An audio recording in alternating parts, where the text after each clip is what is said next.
Jadi begini guys, kenalan dulu kali ya biar afdol. Nama gue Talita, biasa dipanggil Tata. BTW, kalian gak mau kan keluarga kalian musuhan hanya karena warisan? Ya kalau itu One Piece sih gue rela rebutan. Tapi ini lain. So, izinin gue berbagi cerita ke kalian. Mari ke menu utama cerita dari gue. Ini kejadian udah bertahun-tahun yang lalu. Bahkan gue baru tahu cerita ini eksis ketika bapak gue udah meninggoy. Dan gue tahu cerita ini dari nenek gue. Yap, bapak gue meninggoy ngendului nenek gue. Tapi bukan itu intinya. FYI, nenek gue adalah anak pertama dari 2 bersaudara. Keluarganya keluarga terpandang sejak zaman Belanda dulu. Keluarganya adalah orang asli Lembang. Dan bapaknya nenek gue, which is buyut gue, adalah bapak lurah di sana. Yang zaman dulu tuh lurah udah sekelas orang mantep lah di zaman itu.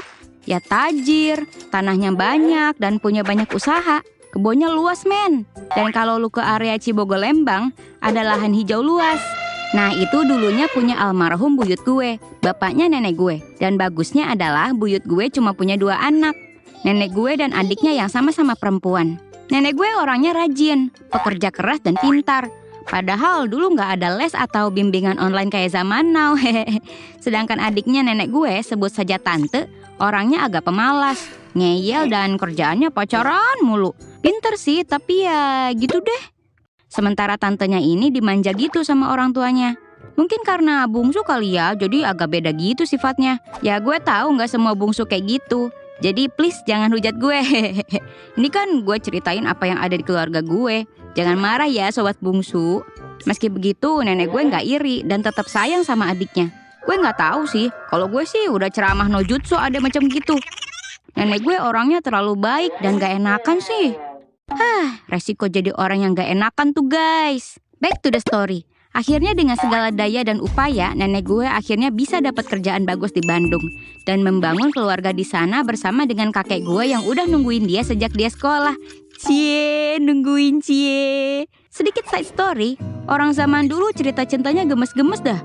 Kakek gue rela nungguin 10 tahun lebih demi bisa nikahin nenek gue. Dan dulu tuh orang kalau pacaran bukan keluar berdua kayak sekarang. Dulu tuh kakek gue ngobrol-ngobrol sama buyut gue. Lah, nenek gue nya mah malah sembunyi di dapur sama emaknya karena malu. Katanya ada si Akang.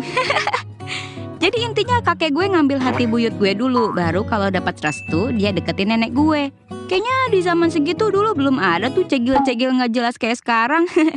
So, bagaikan seorang visioner, buyut gue udah nulis surat wasiat buat anak-anaknya supaya nggak berantem. Apalagi sampai adu domain expansion. Singkat cerita, setelah bertahun-tahun, akhirnya semua anak buyut gue udah berkeluarga.